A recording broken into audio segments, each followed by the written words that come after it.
శుద్ధీకరణ గురించి అద్భుతమైన మాటలు లేఖనాల్లో నుంచి ప్రభు అయిన యేసుక్రీస్తు ద్వారా ప్రార్థన. ఆమె స్థానిక సంఘాలుగా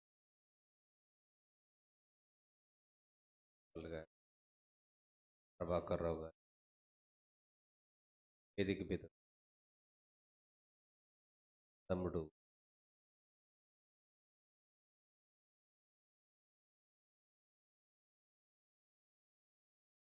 ఈ ఆరాధనకి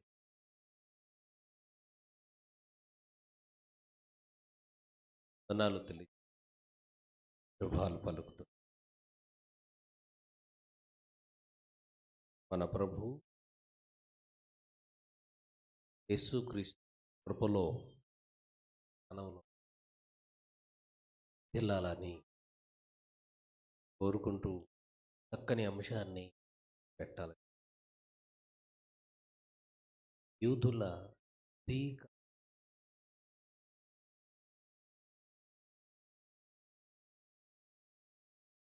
యూదుల తీక యోహాను 6వ వచనం,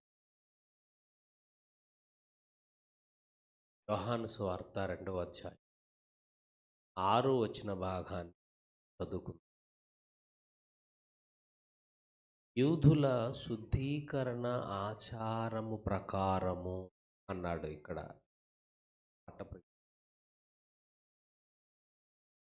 యేసుక్రీస్తు కానా అనే ఊరికి పెళ్లికి హాజరైనప్పుడు అక్కడ ద్రాక్షారసం అయిపోతుంది. అక్కడ నీటిని ద్రాక్షారసంగా మారుస్తాడు ప్రభు అని. ఆ సందర్భంలో ఈ ప్రస్తావన తేయబడింది. యూదుల శుద్ధీకరణ ఆచారం ప్రకారము అనుంది అక్కడ. మనం సహజంగా ఈ యోహాను సువార్త 2వ అధ్యాయములో భాగము ప్రతి పెళ్లిలో చదువుకుంటారు, ప్రతి పెళ్లిలో చదువుతారు. కానీ యూదుల శుద్ధీకరణ అంటే ఏంటో అసలు దాని గురించి ఎవరు కూడా దాని ప్రస్తావన. నేను కూడా చాలా పెళ్ళిళ్ళు చేశాను, పెళ్లి ప్రసంగాలు చాలా చేసినప్పుడు డౌట్ వచ్చింది, ఏంటి అసలు యూదుల శుద్ధీకరణాచారము అని నిన్ను ఆలోచించటం ప్రారంభించాను. యూదులు శాస్త్ర నిష్ఠాగ్రహులు. ఒక మాట చెప్పాలంటే ప్రపంచంలో యూదులను కొట్టిన వారు ఎవరు లేరు. ఏ వంశం అయినా పడిపోయినట్టు మనకి కనపడుతుంది, కానీ యూదులను కొట్టినవాడు ఎవడు లేడు. ఎందుకు అంటే యోధా గోత్రం సింహం ఒకటి ఉంది, ప్రభు అయిన యేసును బట్టైన యోధా గోత్రం అలా నిలబడాలి. ప్రపంచ పటంలో ఇశ్రాయేలు దేశం ఎంత చిన్నది, ఎంత చిన్నది. చుట్టూ ఎన్ని శత్రు దేశాలు ఉన్నాయి దానికి. అసలు దాని భూభాగం ఎంత? చుట్టూ ఉన్న శత్రు దేశాల బలం ఒక్కసారి అంచనా వేస్తే ఈ చిన్న దేశాన్ని వీళ్ళు ఆక్యుపై చేసుకోలేకపోతున్నారా అనిపిస్తుంటుంది. ఈ చిన్న భాగాన్ని ఆక్రమించలేకపోతున్నారు, ఆశ్చర్యం అనిపిస్తుంది. నేటికి నిలబడి యూదులు యెహోవాను దేవుడుగా తప్ప ఇంకెవరిని దేవుడుగా నమ్మరు. నిష్టగా ఉంటారు యూదులు. నేటికి యూదులు యేసుప్రభు దేవుడు అంటే ఒప్పుకోరు. యెహోవా మాత్రమే మాకు దేవుడు అంటారు. యూదుల ఆచారాలు కూడా చాలా ధర్మశాస్త్ర ప్రకారంగా చాలా కఠినంగానే ఉంటాయి. అసలు వాళ్ళకి ఎలాంటి ఆచారాలున్నాయి అనంటే, కింద ఒక క్లూ ఇస్తున్నాడు ఇదే వచనంలో. యూదుల శుద్ధీకరణ ఆచార ప్రకారము రొండేసి, మూడేసి తూములు పట్టు 6 రాతి బానెలు. రాతి బానెలంటే రాతితో తొలచబడిన పెద్ద పెద్ద కుండలు. తూములు పట్టేంత నీటిని నింపగల రాతి బానెలవి. పెద్దవి. 6 రాతి బానెలు అక్కడున్నాయట. ఏవండి, తూములు అంటే చాలా పెద్ద స్పేస్ కలిగి ఎన్నో నీళ్లు దాంట్లో పడతాయి. ఇప్పుడు ఈ పెళ్ళిలో ఆ నీటి ప్రస్తావన, ఆ బాణల ప్రస్తావన, రాతి బాణల ప్రస్తావన ఎందుకు తెస్తున్నారు? అసలు ఈ ఉద్దేశం ఏంటి అంటే, పెళ్ళిలో కూడా శుద్ధీకరణ కార్యక్రమం ఉంటదది. యూదులు శుద్ధీకరణ కార్యక్రమం పెడతారక్కడ. అసలు యూదులకు ఎలాంటి ఆచారాలు ఉన్నాయి అంటే, ఇక్కడ ఒక ఆచారం బయటపడింది. మార్కు సువార్త 7వ అధ్యాయంలో మరికొన్ని ఆచారాలు బయటపడుతున్నాయి చూడండి. యూదులకున్న శుద్ధీకరణ ఆచారాలు. మార్కు సువార్త 7వ అధ్యాయము 1వ వచనం నుంచి,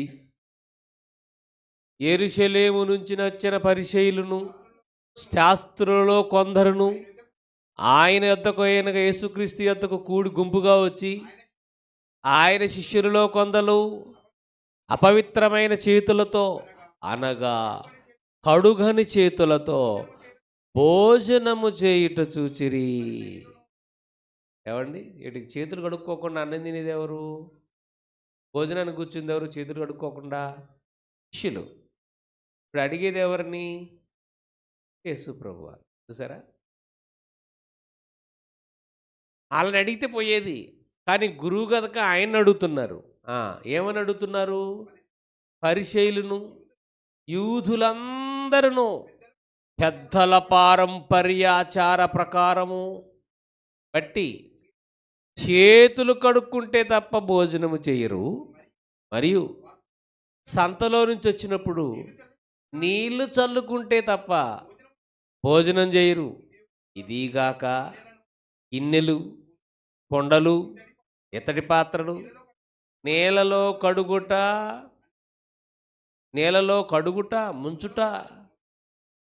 ముంచుట లాంటి అనేక ఆచారాలు వారికి అనుసరించేటి వారికి ఉన్నాయన్నమాట. అంటే ఇంట్లో ఉన్న వస్తువులను కూడా శుద్ధీకరించే కార్యక్రమం చేస్తారు. అది కూడా వాళ్ళకు ఒక ఆచారం. మనుషులకే కాదు శుద్ధీకరణ, వస్తువులకు కూడా, పాత్రలకు కూడా. ఈ ప్రస్తావన, అసలు ఈ శుద్ధీకరణ ఆచారాలు యూదులకి ఎక్కడి నుంచి వచ్చాయంటే, అదిగో ధర్మశాస్త్రంలో దేవుడు రాయించాడు నియమావళి,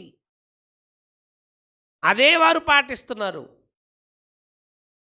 అంత నిష్ఠాగ్రహులు అన్నమాట యూదులు, ఇశ్రాయేలీలు, ముఖ్యంగా యూదులు.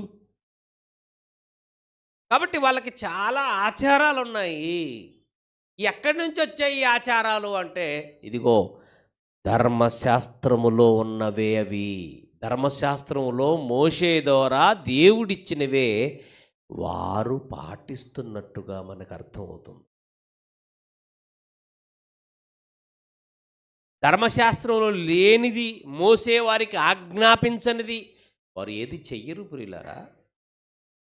వారు అదే చూస్తారు. ధర్మశాస్త్రము అంటే 5 పుస్తకాలను ధర్మశాస్త్రము అంటారు, పంచకాండాలు అంటారు. ఆదికాండం నుంచి, ఆదికాండము, నిర్గమాకాండము, లేవియాకాండము, సంఖ్యాకాండము, ద్వితీయోపదేశకాండము. ఇందులో యాకోబు సంతతికి దేవుడు నియమించిన నియమావళి అంతా స్పష్టంగా రాయబడింది.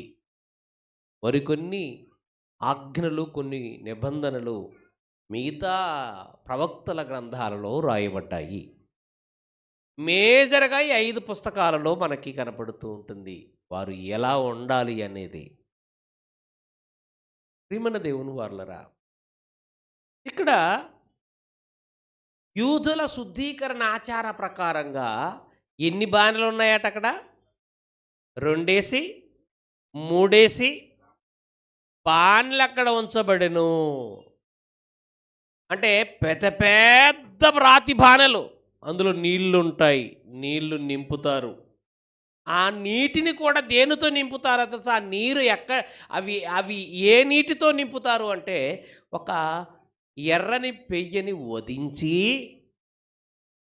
ఆ వధించిన దానిని భస్మం చేసి, ఆ బూడిదలో కొంత భాగము తీసుకొని పారుచున్న నీటిలో ఆ భస్మమును కలిపి ఈ బాణెలలో నీటిని నింపి, ఆ కలిపిన నీటితో, పారుచున్న నీటిలో కలిపిన ఆ భస్మపు దానిని తీసుకెళ్ళి ఆ బాణెలలో కలిపేస్తారు. దానిని ఏమంటారంటే శుద్ధీకరణ జలము అని పిలుస్తారు. జాగ్రత్తగా వినాలి. కొంచెం టాపిక్ బోరుగా అనిపిస్తుంది, కానీ విషయం మాత్రం చాలా బాగుంటుంది. టాపిక్ కొంచెం బోర్ అనిపిస్తుంది, కానీ విషయం మాత్రం చాలా పెద్దది.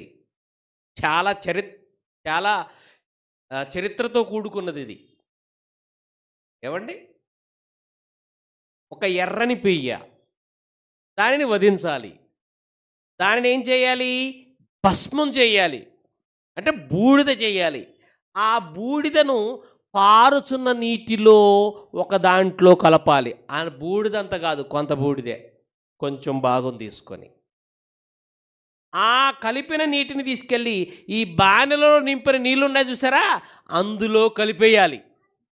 అది శుద్ధ జలము, యూదుల శుద్ధీకరణ జలము. ఇప్పుడు మనం సంఖ్యాకాండంలోనికి వెళ్దాం. ఎలా దాన్ని ఆచరించాలని చెబుతున్నాడు? ఇందాక వాక్య భాగం చదువుకున్నాం కదా, ఎలా ఆచరించమని చెప్తున్నాడు? ఏమండి? ఆ పెయ్య యొక్క భస్మము పోగు చేసిన వాడు బట్టలు ఉతుకుకొని సాయంత్రకాలం వరకు అపవిత్రుడిగా ఉంటాడు. ఇశ్రాయేలులకు, వారిలో నివసించే ప్రదేశులకు నిత్యమైన కట్టడ. ఏ నర శవమునైనను ముట్టినవాడు 7 దినాలు అపవిత్రుడు. ఇప్పటికీ ఇది ఆచారం మన ప్రాంతాలలో కూడా ఉంది కదండి, కదా? ఒక వ్యక్తి చచ్చిపోతే ఒక కుటుంబంలో మైల అంటారు దాన్ని. మైలు ఉంది కాబట్టి వాడు బయటికి వెళ్ళకూడదు. ఎన్నో రోజు దాకా? 9వ రోజు, 11వ రోజు. కర్మ అని అంటారు చూసారా, దినం అంటారు చూసారా, లేదంటే ఆదరణ కూడిక అని పెడతారు చూసారా, అది చేసేదాకా వాడికి మైల ఉంటుంది అన్నమాట. వీళ్ళు ఎవరింటికి వెళ్ళరు. అది చెప్తున్నాడు, అది గుర్తు చేస్తున్నాడు. అంటే ఇప్పుడు మనకు లోకాలిటీలో కనపడుతున్నది చూడండి, ఒకప్పుడు కనపడుతుంది. యూదుల సమాజంలో, ఇశ్రాయేలు సమాజంలో ఒక కుటుంబంలో ఒక వ్యక్తి చచ్చిపోతే, ఆ చచ్చిపోయిన వ్యక్తిని బట్టి అతని రక్త సంబంధులు అందరూ కూడా ఏమవుతారు? 7 దినాల పాటు అపవిత్రులుగా ఉంటారు. ఇప్పుడు మరి అపవిత్రత పోవాలంటే ఏం చేయాలి? అతడు 3వ దినమున ఆ జనములో పాపశుద్ధి చేసుకొని 7వ దినాన పవిత్రుడవుతాడు. ఒకవేళ 3వ దినాన చేసుకోకపోతే పాపశుద్ధి, 7వ దినాన పవిత్రుడు కాదు. నరశవాన్ని ముట్టినవాడు అట్లు పాపశుద్ధి చేసుకొనని ఎడల యెహోవా మందిరాన్ని అపవిత్రపరిచినవాడు, ఆ మనుషుడు ఇశ్రాయేలు నుంచి కొట్టివేయబడతాడు. పాప పరిహార జలము, ఇక్కడ ఆగండి. పాప పరిహార జలము ఏటి? పాప పరిహార జలము, పాప పరిహార జలము ఏంటి? పాప పరిహార జలము ఏంటది? ఈ బూడిదను కొంత భాగం తీసుకొని, ప్రవహించే నీటిలో కొంత భాగం తీసుకొని, 2 నీటిని కలిపి పానెలో నింపినటువంటి నీళ్ళల్లో కలిపేస్తారు చూసారా, ఇదే పాప పరిహార జలము అని ఒక చోట రాయబడింది, శుద్ధ జలము అని మరొక చోట రాయబడింది. చదువు నాన్న. పాప పరిహార జలము వాడి మీద ప్రోక్షించాలి, ప్రోక్షించబడలేదు గనుక వాడు అపవిత్రుడు. వాడి అపవిత్రత వాడికి ఉంటుంది. ఒకడు గుడారాలు చచ్చిన ఎడల దానిని గూర్చిన విధి ఇది. ఆ గుడారంలో ఎవడైతే ప్రవేశిస్తాడో ప్రతివాడు 7 దినాలు అపవిత్రంగా ఉంటాడు. మూత వేయబడక పాత్రలు కూడా అపవిత్రమైపోతాయి. బయట పొలములో ఖడ్గముతో నరకబడిన వాడినైనను, శవమునైనను, కరిచిన ఎముకనైనను, సమాధినైనను పుట్టువాడు 7 దినాలు అపవిత్రుడు. అపవిత్రుని కొరకు ఇప్పుడు చెప్తున్నాడు ఎలా పాప పరిహారం అవుతుంది అని అంటే, ఎర్రని పెయ్యని హోమం చేశాడు కదా, ఆ బూడిద కొంత తీసుకొని పాత్రలో వేయబడిన భస్మము మీద పారు నీళ్ళంటే ప్రవహించే నీరు పోయాలి. తరువాత అపవిత్రుడైన ఒకడు పవిత్రుడైన ఒకడు ఈ సోపు తీసుకొని ఆ నీళ్ళల్లో ముంచి ఆ గుడారం మీద, సమస్తమైన ఉపకరణం మీద, మనుషుల మీద, ఎముకనే కానీ, నరకబడిన వానినే కానీ, శవమునే కానీ, సమాధినే కానీ ప్రోక్షించాలి. అంటే ఇలా చల్లాలి, చిలకరించాలన్నమాట. తద్వారా ఏమవుతాడు అతడు? 3వ దినమున 7వ దినమున అపవిత్రుడు. ప్రోక్షించాలి, అపవిత్రుడి మీద దాన్ని ప్రోక్షించాలి, అందరి మీద ప్రోక్షించాలి. 7వ దినమున శాపశుద్ధి చేసుకొని బట్టలు దుక్కుని నీటితో స్నానం చేసి సాయంత్రమున ఆడు పవిత్రుడు అవుతాడు. శుద్ధీకరణ అనే కార్యక్రమం ఒక రోజున సంఖ్యాకాండములో 19వ అధ్యాయంలో మనం ఇశ్రాయేలులకు నియమించిన కట్టట రాయబడిన దానిని మనం చదువుకుంటున్నాం. అదే యూదులు ఈరోజు ఆచరిస్తున్నారు. నేటికి ఆచారం ఉంది. యేసుప్రభు కాలానికి అది మనకు కనపడుతుంది, నేటికి కూడా అదే కనపడుతుంది. ఇప్పుడు ఇశ్రాయేలు దేశంలో ఎర్రని పెయ్యని వధించాలని విశ్వ ప్రయత్నాలు చేస్తున్నారు. ఏ పెయ్యని వధించాలి? ఎర్రని పెయ్య, లోపము లేనిది ఎర్రని పెయ్య, పరిశుద్ధమైన పెయ్య. ఒక రకంగా చెప్పాలంటే అండి, ఆ రోజు ఎర్రని పెయ్యని వధించమని చెప్పారు. వాళ్ళు వధించుకుంటూ వచ్చారు. ఆ ఎర్రని పెయ్య ఎవరికి సాదృశ్యంగా ఉందంటే ప్రభు అయిన యేసుక్రీస్తు సాదృశ్యంగా ఉందన్న సంగతి వాళ్ళ అమాయకులు పాపం వాళ్ళకి బైబిల్ తెలియక ఎప్పటికీ అదే పద్ధతిని అనుసరిస్తున్నారు. ఎప్పటికీ శుద్ధ జలం చల్లుకుంటూ పోతూనే ఉన్నారు, బూడిద కలిపిన శుద్ధ జలాన్ని. ఆ ఆచారాలు ఇంకా ఆచరించుకుంటూ వస్తూనే ఉన్నారు. కానీ కొత్త నిబంధన ప్రకారంగా ఆ పాత నిబంధనలో ఉన్న దానిని దేవుడు మార్పులు చేశాడనేది ఒక ఛాయ అని, నిజ స్వరూపం క్రీస్తులో ఉందన్న సంగతి వాళ్ళకి తెలియదు, ప్రపంచ దేశాల్లో ఉన్న క్రైస్తవులకి తెలియదు. వాళ్ళు తెలియక నేటికి అదే పద్ధతిని అనుసరిస్తూనే ఉన్నారండి. శుద్ధ జలం చల్లాలి. ఈ శుద్ధ జలం చల్లే కార్యక్రమం అండి ఇశ్రాయేలులు అన్నిట్లో పెట్టుకునేవాళ్ళు. పెళ్ళిళ్ళలో పెట్టుకునేవారు, చావులో పెట్టుకునేవారు, కుటుంబ కార్యక్రమాల్లో పెట్టుకునేవారు. యూదులండి ఎవరితో కలరండి. అసలు ఎంత వాళ్ళకి ఇప్పుడు హై క్యాస్ట్ వాళ్ళకి ఎంత పిచ్చి ఉంటుందో అలా పిచ్చి ఉంటుంది వాళ్ళకి. నేనేంటో తెలుసా? రెడ్డి. ఏంటి ఇప్పుడు నీకు ఏమనుకుంటున్నావు? రెడ్డి. నువ్వు ఎస్సీ. సరే, ఎంత అహం ఉంటుందండి. అంటే హై క్యాస్ట్ వాళ్ళు ఉన్నటువంటి వాళ్ళకి ఎంత అహం ఉంటుందండి. యూదులు కూడా అలాగే. బాప్తిస్మిచ్చి యోహాను బాప్తిసాలు ఇస్తున్నప్పుడు ఏమన్నారు? మేము అబ్రహాం సంతానం, మాకు అవసరమా బాప్తిసం అన్నారు. అప్పుడు అబ్రహాం సంతానం అని వాళ్ళతో యోహాన్తో అంటే యోహాన్ గారు ఏమన్నాడు? అబ్రహాం సంతానం కాదురా మీరందరూ, సర్ప సంతానం రా. వాళ్ళు అసలు అబ్రహాం సంతానం చెప్పుకోవడానికి ఎంత ఫీల్ అయిపోతున్నారు చూడండి. యూదులము, అబ్రహాం సంతానము, శాస్త్రులము, పరిసయ్యులము, ఇశ్రాయేలు సంతతి అంటే ఆ రోజున ఒక అహం వారికి. మేమే దేవుని పిల్లలం, ధర్మశాస్త్రం మాది, వాగ్దానాలు మావి, ఇలాంటి అహం ఉండేది వారికి. ప్రియమైన దేవుని వర్లారా, యూతులకున్న ఆచారం శుద్ధ జలంతో శుద్ధి. వచ్చిన వాళ్ళందరికీ అలా చల్లుతారండి. ఈరోజు కూడా కొన్ని వివాహాలలో ఏం చల్లుతుంటారమ్మా, మంచి స్మార్ట్గా అందంగా కనపడేటువంటి సేల్స్ గర్ల్ టైప్లో ఉంటారు. వాళ్ళందరూ మంచి డ్రెస్సులు వేసుకొని ఇలా ఏం చేస్తుంటారు, పన్నీరా ఏమంటారు వాటిని, పన్నీరేనా, అలా ఎంట్రన్స్లో నుంచి లోపలికి వచ్చేస్తుంటే వాళ్ళ మీద ఏం చల్లుతుంటారు, పన్నీరు. ఆ పన్నీరు ఎక్కడి నుంచి తీసుకొస్తారు, అసలు ఏంటిది ఎవరు, మా చరిత్ర నాకే తెలియదు, కానీ చూడండి ఇప్పటికీ ఆ మూలాలు కనపడుతున్నాయి సమాజంలో, ఆ ఆచారాలు కనపడుతున్నాయి చూడండి సమాజంలో. నాకు అప్పుడప్పుడు అనిపిస్తుందండి బైబిల్ అంతా చదువుతుంటే, ఈ విగ్రహారాధన, ఈ బలులు అర్పించటము, ఇవన్నీ కూడా ఒకప్పుడు ఇశ్రాయేలులు చేసినవన్నీ ప్రపంచం అంతా పాకేసేయండి. ఇప్పటికి వాళ్ళు చేసిందే ఇప్పటికీ వాళ్ళు అంటించుకొని మొత్తానికి వాళ్ళ పితరులు ఎవరో ఒకరు నేర్పిస్తే అలా అలా చెదిరిపోయి ఆయా ప్రాంతాలలో బ్రతకడానికి వెళ్ళిపోయిన వారందరూ అరే మన పూర్వీకులు ఇది నేర్పించిందిరా అని ఇప్పటికీ ఆచరించుకుంటూ వస్తున్నారు. చూడండి, మీరు ధర్మశాస్త్రం చదివితే ఆ బలులర్పించే విధానం నేటికి కూడా మన హైందవ సమాజంలో అలాగే కనపడుతుంది. ఎక్కడి నుంచి వచ్చింది ఆచారం అంటే, ఎక్కడ పుట్టింది కాదు ఇది.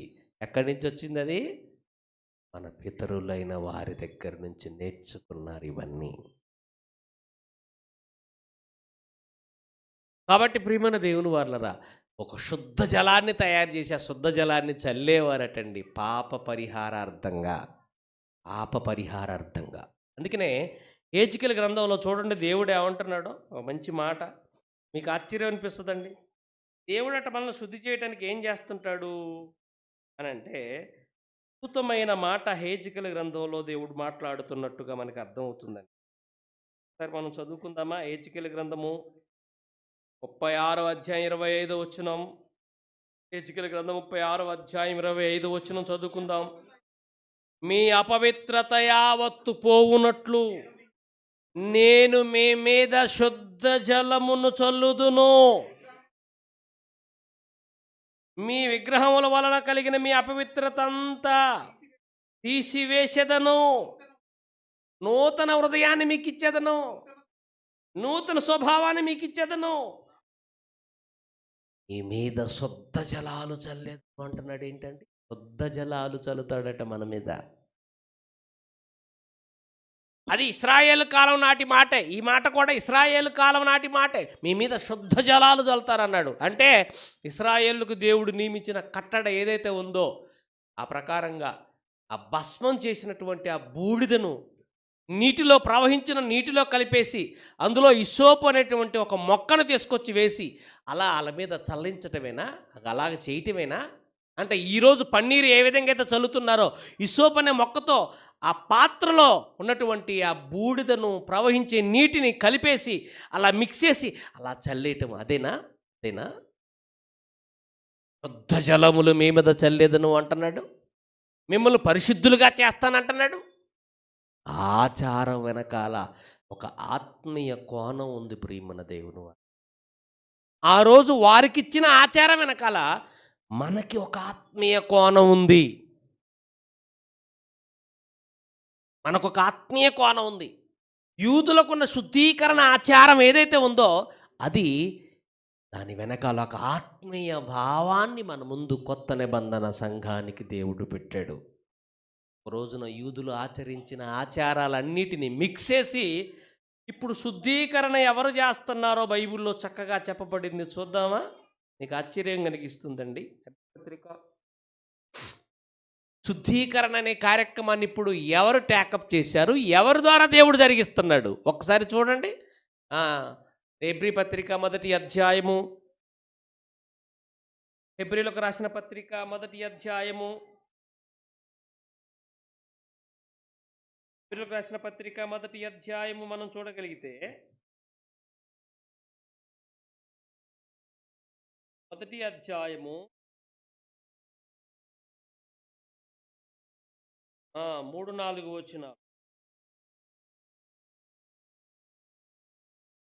4వ వచనంలో చూడండి. పాపముల విషయములో శుద్ధీకరణ తానే చేసి, ఇక ఆగండి ఇక. యూదులకున్న శుద్ధీకరణ ఆచారంతో ఇప్పుడు మనం శుద్ధులవం. యేసుక్రీస్తు పాపముల విషయములో శుద్ధీకరణ తానే చేసి,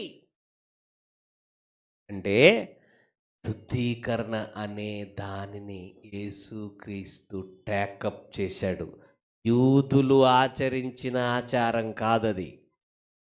ఆ ఎర్రని పెయ్యగా యేసుక్రీస్తే బలైపోయి, ఆ శుద్ధ జలములతో మనుషులకు ఏ విధంగా అయితే ఆ రోజు శుద్ధి చేశాడో, తన రక్తముతో శుద్ధీకరణ కార్యక్రమాన్ని ప్రారంభించాడు. ఇప్పుడు మనం శుద్ధి చేసుకోవాలంటే శుద్ధ జలాలతో అవదు. యేసు రక్తంతోనే మనందరికీ శుద్ధి. అదే కదా. ఈ మాట మళ్ళీ ఇక్కడికి వచ్చేద్దాం. రోమపత్రిక 5వ అధ్యాయంలో ఉంటుంది కదండి. 5, 6, 7, 8 వచనాల్లో ఉంటుంది. కాబట్టి ఇప్పుడు మనము యేసుక్రీస్తు రక్తము వలన నీతిమంతులుగా తీర్చబడి అన్న మాట ఉంటుంది చూడండి. రోమపత్రిక 5వ అధ్యాయము 5, 6 వచనాల్లో రాయబడిన మాట ఒకసారి చదవండి అన్న. రోమీయులకు రాసిన పత్రిక 5వ అధ్యాయము 5, 6 వచనాల్లో ఉంటుంది. ఇప్పుడు 8వ వచనం. అయితే వెల్లడిపరుచుతున్నాడు, ఎట్లనగా పాపులమై ఉండగా చనిపోయెను, కాబట్టి ఆయన రక్తము మూలముగా నీతిమంతులుగా తీర్చబడి. అంటే ఇప్పుడు మనకి యూదుల శుద్ధీకరణాచార ప్రకారంగా మనకి శుద్ధి లేదు. ఎవరి మూలంగా ఇప్పుడు మనకు శుద్ధీకరణ కార్యక్రమం జరుగుతుంది? ప్రభు అయిన యేసుక్రీస్తు ద్వారా జరుగుతుంది. ప్రభు అయిన యేసుక్రీస్తు దేనితో శుద్ధి చేస్తున్నాడు మనల్ని? తన రక్తముతో. అంటే ఆనాటి శుద్ధ జలాలకి సాదృశ్యంగా ఏముందన్నమాట? ప్రభు అయిన యేసుక్రీస్తు యొక్క రక్తం. ఇకనే ఆ బాణెలలో నింపినటువంటి ఆ నీటిని, ఆ బాణెల్లో శుద్ధీకరణ కోసం చేసినటువంటి ఆ నీటిని ఆ రోజు యేసుక్రీస్తు ఏం చేశాడు? ద్రాక్షారసముగా మార్చాడు. అంటే ఆ ద్రాక్షారసం ఇప్పుడు దేనికి సాదృశ్యంగా ఉందని మనకు అర్థమవుతుంది? ప్రభు అయిన యేసుక్రీస్తు రక్తంకు సాదృశ్యంగా. యూదుల శుద్ధీకరణ ఆచారము యేసుక్రీస్తు ఎలా మార్చేశాడో. మనం ధర్మశాస్త్రం కింద లేమండి. ధర్మశాస్త్రం కింద ఉండుంటే మనం కూడా బలులు అర్పించాలా. మీరు సెమినార్ పెట్టిన 10 సారి అక్కడ ఒక యాటని వేసేయాల, అక్కడ బొమ్మను పెట్టి దానికి చల్లాల, సంఘం అంతటికి కూడా చల్లాల. శుద్ధీకరణ జలాలు బయట పెట్టి ఆడొక బాణ పెట్టి ఆ బాణతో వచ్చిన వాళ్ళందరికీ చల్లేయాల. అలాంటిది ఏమైనా జరుగుతుందా? యేసు రక్తము ద్వారా శుద్ధీకరణ. యేసు రక్తము ద్వారా శుద్ధీకరణ అంటే యేసు ద్వారానే శుద్ధీకరణ మనకిగా. ఏమండి? కోడెల రక్తము, మేకల రక్తం వీటి వల్ల కాదు, ప్రభు అయిన యేసుక్రీస్తు రక్తము. యేసు రక్తం ద్వారా శుద్ధీకరించబడ్డాం. ఓకే. మరి శుద్ధీకరించబడిన మనకి ఇక అవసరం లేదా? యేసు రక్తం అవసరం లేదంటే మనం ప్రతి వారం తాగుతున్నాం కదా బాటిళ్ళు తాగెత్తన్నాం కదండి, బాటిల్ తాగెత్తన్నాం కదా. ఒక్కోసారి ద్రాక్షారసం కలిపేటప్పుడు అండి నీళ్ళు ఎక్కువ కలుపుతారండి మన వాళ్ళు. ఇప్పుడు ఏమంటారు తెలుసా? ఈరోజు సప్పగుందిరా బ్రదర్ అని. అలా ఉంది. తప్పకున్నదా చెప్పండి. రక్తమని, ప్రభు శరీరమని రుచించి తీసుకోవాలి. ఎవరైనా పచ్చి మాంసం ముద్ద తీసుకొచ్చి తినరా అంటే ఆది మానవుడు టైపు తింటామండి. తినటానికి ఎంత ఎబ్బెట్టుగా ఉంటుందండి, మనకి ఎంత ఇబ్బందిగా ఫీల్ అవుతామండి. ఎవరిదైనా రక్తాన్ని, మనిషిని చంపి ఆ రక్తాన్ని గ్లాసులో తీసుకొచ్చేసి చాలా హాట్గా ఉంది బ్రదర్ తాగురా అని ఎవడని ఇచ్చింది అనుకో, అసలు కొంతమంది రక్తం చూస్తేనే కళ్ళు తిరిగి కింద పడతారండి. రక్తము ఆ ఫీల్తో తీసుకుంటే తీసుకోవటానికి కూడా ఆలోచించి దాని భావం అర్థమైన వాడు తీసుకోవటానికి ఇబ్బంది పడుతూ కానీ మేము కూడా ఎలా తయారయ్యామంటే, ఎవరికైనా ద్రాక్షారసం రాకపోతే చెయ్యొత్తాను బ్రదర్ అంటే, బ్రదర్ నాకు ఎవరికండి వెళ్ళిపోయారు బ్రదర్ అని చేతులు ఎత్తామంటే ఆడికి తీసుకెళ్ళి ఇచ్చేస్తున్నామండి. ఫీల్తో తీసుకోవాలి. ఎవడైనా ఆయన శరీరం అని యోచించక తీసుకుంటే వాడు అపవిత్రుడు. ఏమండి, ప్రభు శరీరం అని వివేచించక తీసుకుంటే త్రాగువాడు హాని చేసుకుంటున్నాడు, శిక్షా విధి అంటున్నాడు. ప్రియమైన దేవుని వల్లారా, శుద్ధీకరణ, యూదుల శుద్ధీకరణ. వాళ్ళు పెళ్ళిలో కానివ్వండి, ఏ కార్యక్రమంలో సరే ఆ బూడిద కలిపిన నీరు ఇస్సోపు అనే చెట్టుతో అలా చల్లేవారండి అందరికీ. ఈ రోజున మనం ఏ విధంగా అయితే పన్నీరుతో పెళ్ళిళ్ళకి వెళ్ళినప్పుడు పన్నీరు చల్లేస్తున్నారో అలాగా చల్లేస్తారండి. అప్పుడు వాళ్ళు శుద్ధులయ్యారని వారికి ఒక నమ్మకం. ఇప్పుడు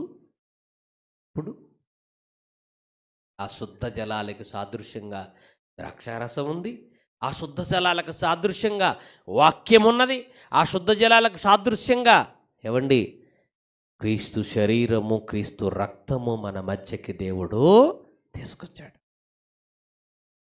తెలుసు కదండి, అర్థం కావట్లేదండి. అందుకండి చాలా నొక్కి నొక్కి నొక్కి చెప్తానండి నేను ఎక్కడికి వెళ్ళినా. ఆదివారం ఆరాధన అంటే అది మనల్ని శుద్ధీకరించే కార్యక్రమము అని ఈ సమయంలో నేను మీకు ప్రకటిస్తున్నాను. ఏం శుద్ధీకరించటం? మనల్ని మనం శుద్ధీకరించుకుని ఇంటికి వెళ్ళిపోయే కార్యక్రమం.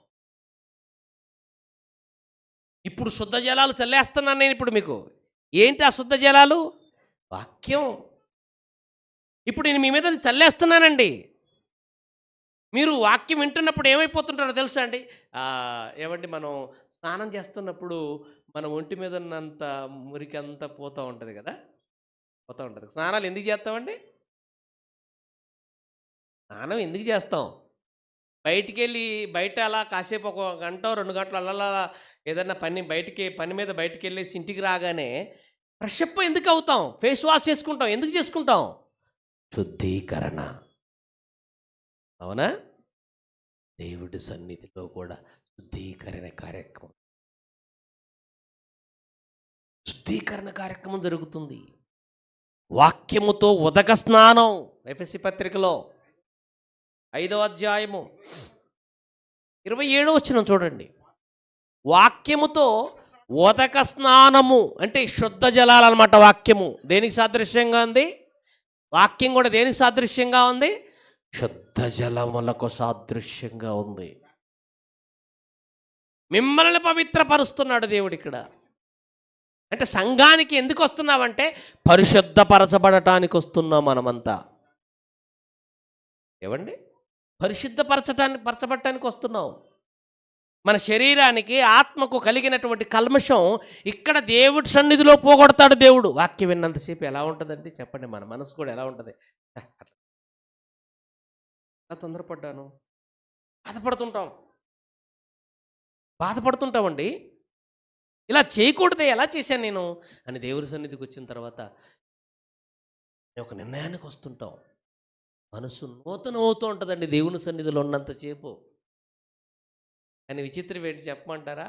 ఇక్కడ కాసేపు ఉన్నంతసేపు అలా ఉంటుందండి. ఈ నుంచి బయటికి వెళ్ళగానే మళ్ళీ అదే. మనం రోడ్డు మీద బైక్ వేసుకొని పోతాం, డస్ట్ అంతా పట్టేదా మనకి? కారు తీసుకొని పోతాం, డస్ట్ పట్టేదా? అలా పట్టేస్తుందండి మనకి. అంటే మనుషులం కూడా మనం ఎలా తయారైపోయామంటే చూడండి, ఇక్కడ విన్నంతసేపు వింటాము, ఇక్కడ మంచిగా ఉండాలనుకుంటాం, బయటికి వెళ్ళిన తర్వాత మళ్ళీ ఆ మనసు పోతుందండి మనకి.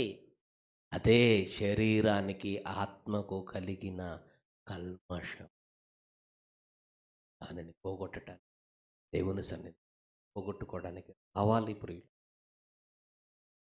ఇక్కడ రొట్టె ద్రాక్షారసం తీసుకుంటూ దేవుని మాటలు వినుకుంటూ దేవుడి సన్నిధిలో సమయం గడపటం ద్వారా నూతనంగా మనం మారుతూ పరిశుద్ధులుగా మారి ఇంటికి వెళ్తున్నాం. దేవుని మందిరానికి మనం ఎందుకు రావాలో తెలుసండి? దేవుని మందిరం అంటే దేవుడి సన్నిధికి ఎందుకు రావాలి? ఒక ఇద్దరు ప్రార్థన చేయటానికి దేవాలయానికి వెళ్ళారట. వారిలో ఒకరు పరిసయ్యుడు, ఇంకొకరు సుంకరి. పరిసయ్యుడు లోపటికి వెళ్ళాడు. వెళ్ళి ఏమని ప్రార్థన చేశాడు? ఏమని నిలవబడి మళ్ళా, దేవా, చోరుల వలెను, అన్యాయస్తుల వలెను, వ్యభిచారులైన ఇతరుల మనుషుల వలెను కాక ఈ సుంకరి వలనైనను ఉండనందుకు నీకు కృతజ్ఞత. దేవుడు కృతజ్ఞతలు చెప్పడం ఈ స్టైల్లో కూడా చెప్తారా? ఇదే స్టైల్ అసలు. ఇలా ఏంటి? ప్రభువా నీకు స్తోత్రాలు, నన్ను కాపాడు అని అనలేవా? మనం మంచోళ్ళం కాదు కదండి, తెంగరోళ్ళం అండి. మనం ఎలా అంటే ఇతరులతో పోల్చుకోవటంలో మనకు మించిన వాడు ఎవడు లేదు. మనం ఏమనుకుంటామంటే నేను చాలా మంచోడిని, చాలా గొప్పవాడిని, అసలు నాకంటే గొప్పవాడు మా సంఘంలో ఎవడు లేడు. కానీ ఎప్పుడైతే మనం ఈ అహంతో ఉంటామో మనం దేవుడి సన్నిధిలో శుద్ధ జలాలు చల్లబడినా వర్షపు నీరు మన మీద పడి అలా జారిపోయినట్టుగా ఉంటుంది తప్ప మనం మాత్రం శుద్ధులుగా మారాలంటే శుద్ధ జలం చల్లబడినా మనం మారాలంటే మనలో కూడా ఒక పశ్చాత్తాపం అనేది కలిగినప్పుడే మనం. అయితే సుంకరి దూరంగా నిలబడి అంటే అర్థం ఏంటి తెలుసా? ఆగండి ఆయన, ఆగండి ఆయన. దూరంగా నిలబడి అంటే అర్థం ఏంటి తెలుసా? గుడిలోనికి కూడా రాలే అర్థం. గుడిలోనికి రావటానికి కూడా అతని మనసు ఒప్పుకోవట్లేదు. నేను పాపిని, అసలు దేవాలయంలో ప్రవేశించటానికి కూడా నాకు అర్హత లేదు, నాకు యోగ్యత లేదని దూరంగా నిలబడి ఆకాశం వైపు కన్నులెత్తి చూడటానికి కూడా ధైర్యము చాలకంటే, ఆకాశం వైపు చూడటానికి ధైర్యం సరిపోవట్లేదు, మందిరంలో ప్రవేశించడానికి కూడా ధైర్యం సరిపోవట్లేదు అతనికి. ఎందుకు ధైర్యం సరిపోవట్లే? ఆకాశాన్ని చూడటానికి ఎందుకు ధైర్యం సరిపోవట్లే? ఏమండి, ఆకాశం వైపు చూడబట్టి ఎన్నిసార్లు చూస్తాం మనం? కానీ నీకు ఒక ఫీలింగ్ ఉంటే, ఏంటో ఫీలింగ్? ఆయన ఆకాశమందున్నాడు అన్న ఫీలింగ్ నీకు నిజంగా కలిగితే ఆపివైన నువ్వు ఆయన వైపు చూడటమే, ఆయన వైపు చూడటమే. ఆ ఫీల్ ఎవరిలో ఉంది? గరిలో ఉంది.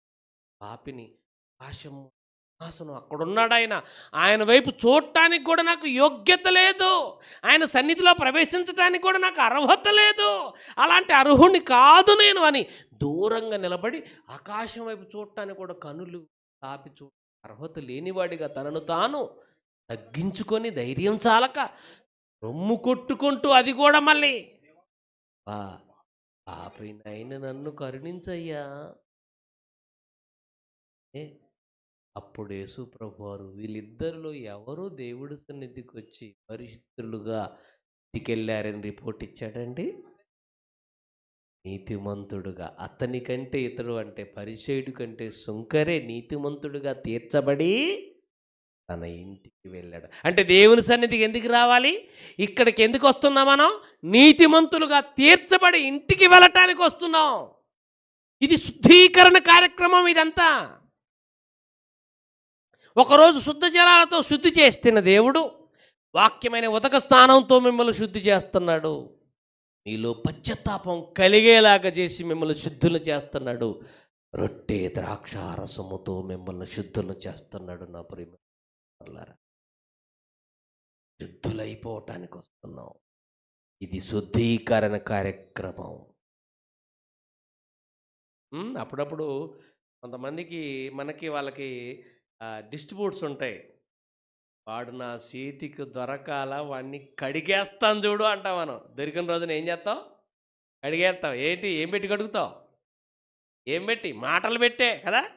కడిగేసాను రా అవన్నీ, 4 మాటలతో కడిగేసాను రా నేను అని అంటావు. ఏంటి స్టైల్? ఏంటి మాటల భావం? కడిగేటివేంటి? వాడు నాకు దొరికాడా, సాకలే వాడు బట్టలు ఉతికినట్టు ఉతికేస్తాను రావండి అంటాం. ఉతికి బాగా పిండి ఎండేసి వస్తాను రా అంటాం కదా. ఏంటి మాటల అర్థం? దేవుడి సన్నిధిలో ఆయన మాటల చేత ఉదక స్నానం జరుగుతుంది. శుద్ధులుగా మీరు మారుతారు. శుద్ధీకరణ కార్యక్రమం, దాన్ని మనం పరిశుద్ధులుగా చేసుకునే కార్యక్రమం. అర్థమైందా? ఆదివారం ఆరాధనకి ఇప్పుడు మీకు అర్థమవుతుందా ఒక సభ జరుగుతుంటే ఎందుకు వెళ్ళాలో? ఇప్పుడు మీకు అర్థమవుతుందా సంఘం ద్వారా కార్యక్రమాలు జరుగుతున్నప్పుడు ఎందుకు హాజరు కావాలో? మీకు ఇప్పుడు అర్థమవుతుందా? ప్రతి కార్యక్రమం కూడా శుద్ధీకరణ కార్యక్రమం.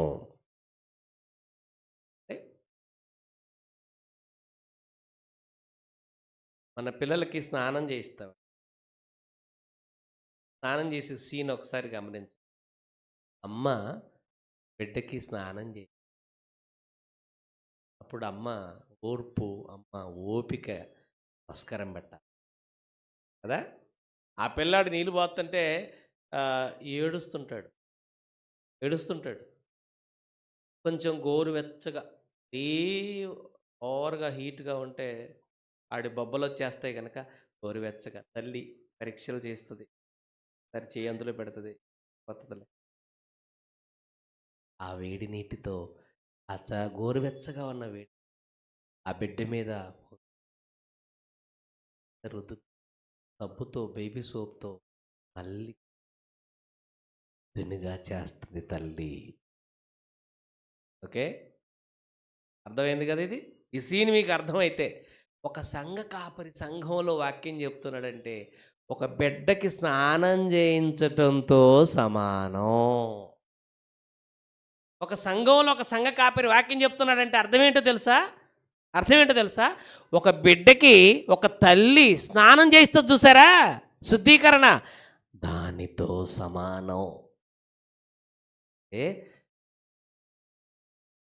వాక్యోపదేశకుడు చెబుతున్న ప్రతి మాటతో మనం గరించబడతాం. ప్రియమైన దేవుని స్నానం చేస్తుంటే కొంతమంది పిల్లలు మాట ఎండరు. తల్లి ఏం చేస్తుంది, వెనకాల ఈపు మీద 2 పీగులు పీగుతుందండి. ఇక పీకిద్ది. పీకలేదా మీరు? ఎన్నిసార్లు పీకలేదు? దాంట్లో అపారమైన అనుభవం ఉంది మీకు ఇలాంటి వాటి విషయంలో కదా. సంఘ కాపరి కూడా వాక్యం చెప్తున్నప్పుడు 4 దెబ్బలు కూడా కొడతాడు వాక్యంతో. ఫీల్ అవ్వద్దు. ఫీల్ అయితే కంపు కొట్టేది నీ వల్లే, అవునా కదా. ఫీల్ అయ్యావనుకో, స్నానం చేయ నాకు వద్దు మమ్మీ అని వెళ్ళిపోయావనుకో, కంపు కొట్టేది ఎవరి శరీరం? మన శరీరమే. కాబట్టి ఓపికతో కాసేపు అమ్మ చెప్పినట్టు వినాలి. మన శరీరం కూడా ఎలాంటిదంటే అండి, దీన్ని ఎంత తోమినా లోపల నుంచి వచ్చేది వస్తూనే ఉందండి, అవునా. ఉదయమే స్నానం చేస్తాం, గంటలు అలా బయటికి వెళ్ళామా, చెమటలు అండి బాబు, చెమటలు. ఆ చెమటలతో అలాగే ఉండిపోయామా, అంటే దుర్గంధం అంతా శరీరంలో నుంచే వచ్చేస్తుంటుంది. మనం తింటున్నాం చూసామా, తాగుతున్నాం చూసామా, మనం తాగే నీరు, తినే ఆహారంలో ఉన్న మలిన పదార్థాలన్నీ చెమట రూపంలో బయటికి వచ్చేస్తుంటాయి. అవే దుర్గంధానికి కారణం. అలాగే జీవితంలో శరీరానికి ఆత్మకు కలిగిన కల్మషమంతా పోగొట్టుకోవడానికి మనమంతా దేవుడి సన్నిధిలో ఉదక స్నానము ద్వారా శుద్ధులుగా రాలి. ప్రియమైన ఆలోచన కార్యక్రమం ఇది. శుద్ధీకరణ కార్యక్రమాన్ని గురించి ఒక రూపకలంకారంగా ఒక సందర్భం రాయబడిందండి, అది చెప్పి ముగించుకుందాం. ఓకేనా? బోరుగా ఉందా? కొంచెం కష్టంగా ఉందా? మరి దమ్ బిర్యానీ తినేటప్పుడు కొంచెం కష్టంగానే ఉంటుంది కదా. దమ్ బిర్యానీ తినేటప్పుడు ఎలా ఉంటుంది? ఉంటుంది. మరి చికెన్ లెగ్ పీసులు ఎంత ఉంటాయి? బాగుంటాయి. మరి నోరం చిన్నగా ఉంది, పాలు చెప్పలాగా అలా తెరిసేసి అలా నోట్లో పెట్టి ఒకసారి ఆ పంటి కింద నుంచి అలా కుక్కలాగా అలా పీక్కొని ఎన్ని ప్రయత్నాలు చేయాలి బిర్యానీ లాగించాలంటే. అదే చారు అయితే, పప్పు చారు అనుకో, అలా కలిపేసి అలా ఈజీ. బిర్యానీ తినేటప్పుడు అలాగే ఉంటుంది. కొన్ని టాపిక్స్ కూడా అలాగే ఉంటాయి. పిల్లలు చూడండి ఒకసారి, ఒక రూపకలంకారంగా శుద్ధీకరణ కార్యక్రమాన్ని గురించి పాత నిబంధన గ్రంథంలో దేవుడు ఎలా రాయించాడో నేను చెప్పి చేస్తాను. మరొకసారి వచ్చినప్పుడు మరొక భాగాన్ని గురించి మనం మాట్లాడుకుందాం. యెషయా గ్రంథము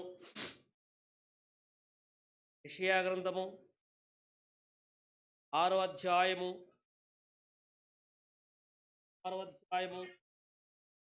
5వ వచనం, నేను అయ్యో అపవిత్రమైన పెదవులు గలవాడను, అపవిత్రమైన పెదవులు గల జనముల మధ్య నివసించువాడను, నేను నశించితిని, నేను నశించితిని, రాసును సైన్యములకు అధిపతి యెహోవా నేను కనులారా చూచితననుకుంటుని. ఇప్పుడు ఆ శరాపులలో దేవదూతలలో ఒక దూత బలిపీఠము నుండి కారుతో తీసిన నిప్పును చేత పట్టుకొని నా యొద్దకు ఎగురు వచ్చి నా నోటికి దానిని తగిలించి "తీ, నీ పెదాలకు ఈ నిప్పు తగిలింది గనుక నీ పాపాలకు ప్రాయశ్చిత్తం కలిగింది" అంటున్నాడు. నీ దోషం తొలగిపోయింది అంటున్నాడు. అప్పుడు చూసారా, ఇదేంటి? అయ్యో నేను ఈ అపవిత్రమైన పెదవులు గలవాడనే, అపవిత్రమైన పెదవులు గల ప్రజల మధ్య నేను నివసించుచున్నానే బాధపడుతుంటే దేవుడు ఒక దూతను పంపించి బలిపీఠం మీద కాలుచున్న నిప్పుల కుంపటిలో నుంచి ఒక నిప్పును తీసుకొచ్చి పెదానికి అంటించాడట. అప్పుడు ఆ పెదాలు ఏమైపోయాట? ఇప్పుడు నేను మీకు మీకు మీకు మీకు దృశ్యరూపకంగా చెప్తానండి. మా పొయ్యిలో నుంచి ఒక నిప్పు తీసుకొని కాలుతున్న ఆ నిప్పుని తీసుకొచ్చి నీ పెదాలకు అంటిస్తే నీ పెదాలకు బొబ్బలు వస్తాయా, పవిత్రంగా మారిపోతాయా? అవునా? సహజంగా అయితే బొబ్బలు వస్తాయి. మరి ఇక్కడ కాలుతున్న నిప్పు పెదాలకు అంటిస్తే పవిత్రమైపోయింది అంటాడేంటి? ఈ అలంకార రూపక భాష ఏంటి అని అంటే మీకు అర్థమయ్యేలా చెప్తాను చూడండి. ఆ కారుచున్న నిప్పు ఏదో కాదు, దేవుని మాట అనే వాక్యము. దేవుని మాట నిప్పుతో పోల్చాడా లేదా? అమ్మా, నా మాట అగ్ని వంటిది కాదా? వాక్యానికి ఎన్నో పోలికలు ఉన్నాయి కదమ్మా. వాక్యాన్ని నీటితో పోల్చాడు, వాక్యాన్ని సుత్తితో పోల్చాడు, వాక్యాన్ని ఇసోపుతో పోల్చాడు, వాక్యాన్ని ఏమండి వలతో పోల్చాడు, వాక్యాన్ని ఇలా చెప్పుకుంటూ పోతే వాక్యానికి చాలా రకాల పోలికలు ఉన్నాయి. తాకలి వాని సబ్బుతో కూడా పోల్చాడు వాక్యాన్ని. వాక్యాన్ని నిప్పుతో కూడా పోల్చాడు. అంటే ఇప్పుడు అక్కడ నిప్పు ఏంటన్నమాట? అది వాక్యం. ఆ నిప్పుల కుంపటిలో, ఆ నిప్పుల పొదలో, ఆ నిప్పుల్లో నుంచి ఒక నిప్పుని తీసుకొచ్చి పెదాలకు అంటించడం అంటే భాష భావం ఏంటి? ఆ నిప్పు వాక్యమైతే ఆ వాక్యం నీ పెదాలకు తగిలితే నీ పెదాలు ఏమైపోతాయి? పవిత్రమైపోతాయి. దేవుని మాట పలకటం మూలాన శుద్ధులవుతావు, అది అర్థం. మన భాష మీకు అర్థమవుతుందా? దేవుని మాట పలకటం వలన ఏమైపోతాం? శుద్ధులం అయిపోతాం. ఇప్పుడు నేను కొత్త నిబంధనలో దీనికి ఆన్సర్ చూపిస్తాను. రోమపత్రికలో ఉంటుంది, 10వ అధ్యాయము, రోమీలకు రాసిన పత్రిక. దీని భావం ఇక్కడ చెప్తున్నాడు చూడండి పౌలు గారు. రోమా సంఘానికి పత్రిక రాస్తూ 10వ అధ్యాయంలో ఒకసారి మనం చదువుకోగలిగితే 8, అదేమనగా అది ఏమని చెప్పుచున్నది? వాక్యము నీ యొద్దను, నీ నోటను, నీ హృదయములో ఉన్నది, అది మేము ప్రకటించు విశ్వాస వాక్యమే. అదేమనగా యేసు ప్రభువని నీ నోటుతో నువ్వు ఒప్పుకొని మృతుల్లో నుంచి లేచినని నీ హృదయములో విశ్వసించిన ఎడల నీవు రక్షించబడుదువు. ఏలయనగా నీతి కలుగునట్టు మనుషుడు హృదయములో విశ్వసించును, రక్షణ కలిగినట్లు నోటితో ఒప్పుకొనును. నోటితో ఒప్పుకోవాలి, యేసు ప్రభు లోక రక్షకుడు అని నోటితో నువ్వు ఒప్పుకుంటే నీకు రక్షణ కలుగుతుందంటే పరిశుద్ధుడిగా మారుతున్నావా అని చెప్తున్నాడు. మాట నీ హృదయంలో నుండి నీ నోటి ద్వారా బయటికి రావటం ద్వారా నీ బ్రతుకు రక్షణలోనికి వస్తుంది అంటున్నాడు. ఎంత ఆత్మీయ అర్థాన్ని చెప్పి ఎంత ఆత్మీయ కోణం చెప్తున్నారో చూడండి. ఆ నిప్పుల కుంపటి ఏంటి, ఆ నిప్పేంటి, పెదాలకు తగిలించటం ఏంటి, మనకు అలంకార భాష మనకు అర్థం కావట్లే. ఈ కొత్త నిబంధనకొస్తే నీ హృదయంలోనే విశ్వసించి నోటితో ఒప్పుకోవటం ద్వారా, హృదయంలో విశ్వసించటం ద్వారా నీతి కలుగుతుంది. నోటితో ఒప్పుకోవటం ద్వారా రక్షణ నీకు వస్తుంది అంట. నాలుక గురించి మాట్లాడినప్పుడు దేవుడు ఏం చెప్పాడు? నాలుక ఆ, అవయములో ఉంచబడిన పాప ప్రపంచమై సర్వ శరీరానికి ఏం తెచ్చి పెడుతుంది అంటే చెడు మాటలు మాట్లాడటం వలన శరీరంలో ఉన్న అవయవాలన్నీ మలినమైపోతాయి. అదే వాక్యాన్ని మాట్లాడటం ద్వారా శరీరంలో ఉన్న అవయవాలు, శరీరం అంతా, శరీరానికి కలిగిన కల్మషం అంతా ఏమైపోతుంది? పోతుంది, శుద్ధీకరించబడుతుంది. ఇది శుద్ధీకరణ కాదా? ఇది శుద్ధీకరణ కాదా? అన్ని నామాలలో గొప్ప నామం యేసునామం అయితే, ఆ యేసునామ స్మరణ నీ నోటితో నువ్వు చేస్తే అది నీ జీవితానికి ధన్యత కాదా? రక్షణ కాదా? ఆలోచించమనేది కనుక సమయంలో ఆలోచించమని చెప్తున్నాడు మిమ్మల్ని. చూడండి, మహోన్నతుని మాటలు పలకటం వలన మనకి విద్య ఎక్కువ అవుతుంది. మహోన్నతుని మాటలు పలకటం వలన అవి మనల్ని శుద్ధులుగా చేస్తాయి. పలకాలి, పలకాలి, పలకాలి. ఉచ్చారణ, ఉచ్చారణ.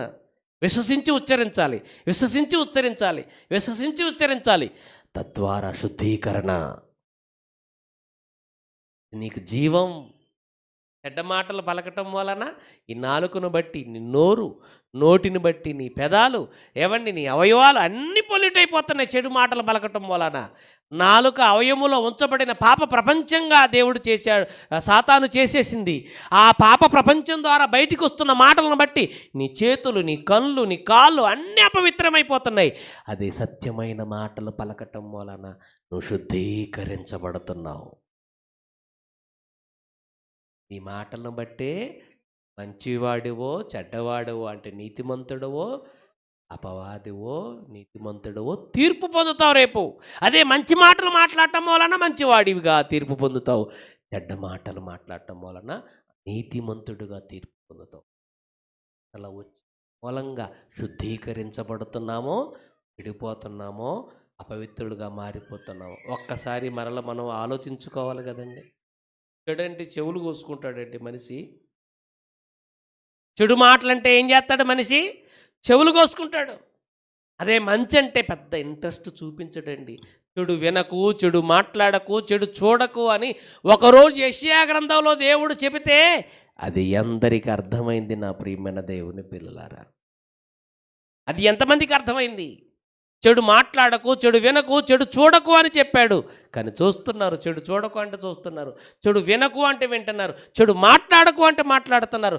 తద్వారా అపవిత్రులైపోతున్నారు. ఒకరోజు నాలుక నోట్లో పండ్లు మాట్లాడుకుంటున్నాయట. నోట్లో నాలుక, పండ్లు అక్కా చెల్లెలు లాంటివి. అర్థమైందా? ఇప్పుడు నాలుక అక్క అనుకుంటే పండ్లు చెల్లి అనుకుందాం.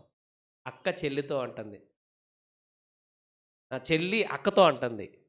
చెల్లి అంటే ఎవరు? పండ్లు. అక్క అంటే ఎవరు? నాలుక. అదే అక్క అంటే ఒసే నాలుక, నువ్వు ఉన్నదే గెంత, ఊకే ఎదురు పడతావు, నువ్వు తొందర ఎక్కువ, ఎటు పడితే ఏది పడితే అది మాట్లాడతావు. నువ్వు ఏది పడితే అది మాట్లాడితే పళ్ళు రాలుతాయని నన్ను అంటున్నారు. అంతే కదండి. ఎక్కువ మాట్లాడినోడిని ఏమంటారండి? నువ్వు ఎక్కువ మాట్లాడుతావు, నీ పళ్ళు రాలుతాయి అంటారు. ఇక మాట్లాడేది పనుల నాలుక. అరే ఎక్కువ మాట్లాడుతుంటే పళ్ళు రాలుతాయని ఎందుకంటారు? పనులకి ఏంటండి పాపం ఆ శిక్ష? అక్క చేసిన తప్పుకి చెల్లికి ఎందుకండి శిక్ష?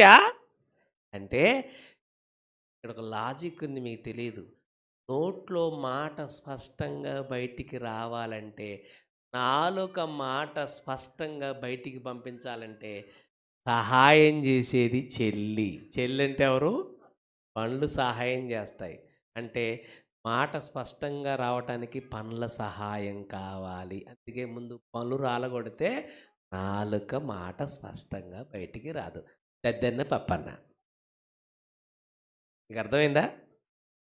అందుకే నేను చూడండి, కొంతమందికి పనులు ఊడిపోతాయి, నోట్లో పనులు ఊడిపోతుంటాయి. మాట స్పష్టంగా సనస్ గాలి బయటకు వస్తుంది తప్ప మాట స్పష్టంగా రాదు.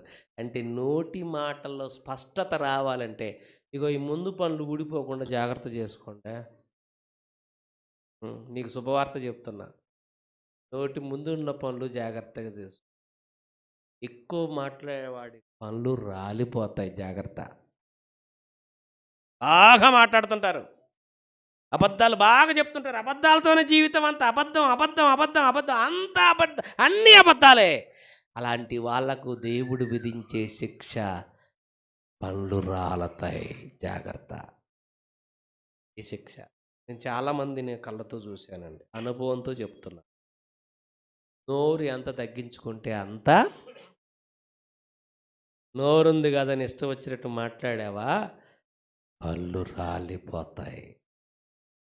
ఓకే, ఈ పెదాలకు అపవిత్రత, చెడు మాటలు మాట్లాడటం వలన ఈ పెదాలకు అపవిత్రత, నోటికి అపవిత్రత. అందుకే ఆ నిప్పైన వాక్యమైన మాట నీ పెదాలకు తగిలితే ఈ పెదాలు ఏమైపోతాయి? పరిశుద్ధంగా. అలంకార రూపకంగా చెప్పిన మాటల భావం మీకు అర్థమైందిగా. యెషయా గ్రంథంలో చెప్పిన అలంకార భాషతో కూడిన మాటల భావం మీకు అర్థమవుతుంది కదా. కారుచున్న నిప్పి పెదాలకు అంటించడం ఏంటి? పరిశుద్ధంగా మారటం ఏంటి? అదే దేవుని వాక్యమైన నిప్పు నీ పెదాలకు తాగటం. అపవిత్రమైన పెదాలు పవిత్రంగా మారాలంటే ఆ కారుచున్న నిప్పు అయిన వాక్యము నీ పెదాల మీద తాండవం చేయాలి. ఇక్కడి నుంచి బయటికి రావాలి. కాబట్టి ఇప్పుడు నేను వాక్యం చెప్తున్నానండి. ఇప్పుడు శుద్ధీకరణ మీకే కాదు, నాకు కూడా దేహం అంతా జరుగుతుంది. ఎందుకంటే గొప్ప మాటలు ప్రకటిస్తున్నాను. నా హృదయంలో నుంచి తన్నుకొని బయటికి ఇగో పెదాల ద్వారా బయటికి వస్తున్నాయి. కారుచున్న నిప్పుతో ఏవండి ఈ పెదాలు శుద్ధైపోతున్నాయి, నా ఆలోచనలు శుద్ధైపోతున్నాయి, నా కళ్ళు శుద్ధైపోతున్నాయి, నా అవయవాలన్నీ శుద్ధైపోతున్నాయి. అబద్ధాలు మాట్లాడటం వలన నాలుకనే పాప ప్రపంచం ద్వారా అవయవాలన్నీ ఏ విధంగా అయితే అపవిత్రమైపోతున్నాయో, మంచి మాటలు వాక్యమనే వాటిని మాట్లాడటం ద్వారా నీ బ్రతుకు అంత శుద్ధవుతుంది, నీ అవయవాలన్నీ శుద్ధైపోతాయి. కాబట్టి ఇది శుద్ధీకరణ. యూదుల శుద్ధీకరణ ఆచారాల్లో నుంచి క్రైస్తవుల శుద్ధీకరణ ఆచారంలోనికి వచ్చేసాం. ఓకేనా? యూదుల శుద్ధీకరణ ఆచారంలో నుంచి క్రైస్తవుల శుద్ధీకరణ పద్ధతిలోనికి వాక్యానుసారంగా వచ్చేసాం. ఇంకా ఉంది, మరొకసారి వచ్చినప్పుడు మరొక భాగం మీ ముందు పెడతాను. ప్రార్థన చేసుకుందామా? ప్రేమగల తండ్రి, మీకే వందనములు, స్తోత్రము. యూదులకి ఆ శుద్ధీకరణ ఆచారం ఎందుకు ఇచ్చారో ఇప్పుడు మాకు అర్థమైంది నాయన. ధర్మశాస్త్రం ఒక ఛాయ, అది క్రీస్తులో పరిపూర్ణంగా కనపడుతుంది. ధర్మశాస్త్రం రాబోవు వాటి మేలుల ఛాయ, పరిపూర్ణత క్రీస్తులో ఉంది. యూదులకు శుద్ధీకరణ ఆచారాలు ఉన్నాయి, అవి క్రీస్తు ద్వారా పరిపూర్ణమయ్యాయి. క్రీస్తు ఇప్పుడు శుద్ధీకరణ కార్యక్రమం జరిగిస్తూ ఉన్నారు. వాక్యమైన ఉదక స్నానం ద్వారా, వాక్యమైన శుద్ధ జలాల ద్వారా, ఇస్సోపు అనే వాక్యము ద్వారా మా బ్రతుకులను మీరు శుద్ధి చేస్తూ ఉన్నారు. మమ్మల్ని శుద్ధీకరించడం కోసం తండ్రి మీరు ఎంత వ్యూహరచన చేశారు. యేసుక్రీస్తు ద్వారా. యేసే లేకపోతే మమ్మల్ని శుద్ధి చేసేవారు ఎవరు తండ్రి? యేసే లేకపోతే మమ్మల్ని శుద్ధి చేసేవారు ఎవరు? మమ్మల్ని బాగు చేసేవారెవరు? మాకు రక్షణ ఇచ్చేవారెవరు? నీ కుమారుడు ద్వారానే పాపముల విషయంలో శుద్ధీకరణ తానే చేసి అని రాయబడి ఉంది. మాటల భావాన్ని మేము అర్థం చేసుకుంటున్నాం, అనుసరించడానికి సిద్ధపడుతున్నాం. మా అందరినీ మీ వాక్యం చేత నిత్యం ప్రతి ఆరాధనలో, దైవ కార్యక్రమాలలో శుద్ధీకరిస్తూ మీ కొరకు నిలబడేవారిగా, కోసం గొప్పగా బ్రతికేవారిగా తయారు చేస్తారని ప్రార్థిస్తూ, స్థానిక సంఘాన్ని నడిపిస్తున్న కాపరిని, సంఘంలో ఉన్న పిల్లలందరినీ జ్ఞాపకం చేసుకోమని ప్రార్థిస్తూ, ఇంతటి మహాజ్ఞానానికి మమ్మల్ని వారసులు చేసిన మా ఆత్మీయ తండ్రి గారు జయశాలి గారిని జ్ఞాపకం చేసుకోండి. మా బీవై ఫ్యామిలీని జ్ఞాపకం చేసుకోండి. దేవా, అనేక కార్యక్రమాలు జరిగించండి. హైదరాబాదు, సికింద్రాబాద్ జంట నగరాల్లో ఉన్నటువంటి కళాశాలలన్నిటిని జ్ఞాపకం చేసుకోండి. కళాశాల నడిపిస్తున్న ప్రిన్సిపల్స్ అందరిని జ్ఞాపకం చేసుకోండి. మీ బిడ్డలను దీవించండి. వారి పరిచర్యను వృద్ధి చేయండి. మాకు నాయకులుగా, పెద్దలుగా ఉండి మమ్మల్ని నడిపిస్తున్న నాయకులు జ్ఞాపకం చేసుకోండి, దీవించండి. ఈ చిత్తమైతే మీ కుమారుడు రాకడ ఆలస్యమైతే మరొక మారు ఇలా వాక్యం ద్వారా కలుసుకొని, ఇలా ఆరాధన ద్వారా కలుసుకొని మీ వాక్యాన్ని పంచుకొని మీ యందు నాయన జ్ఞానంలో పెంపారటానికి కృప చేస్తారని ప్రార్థిస్తూ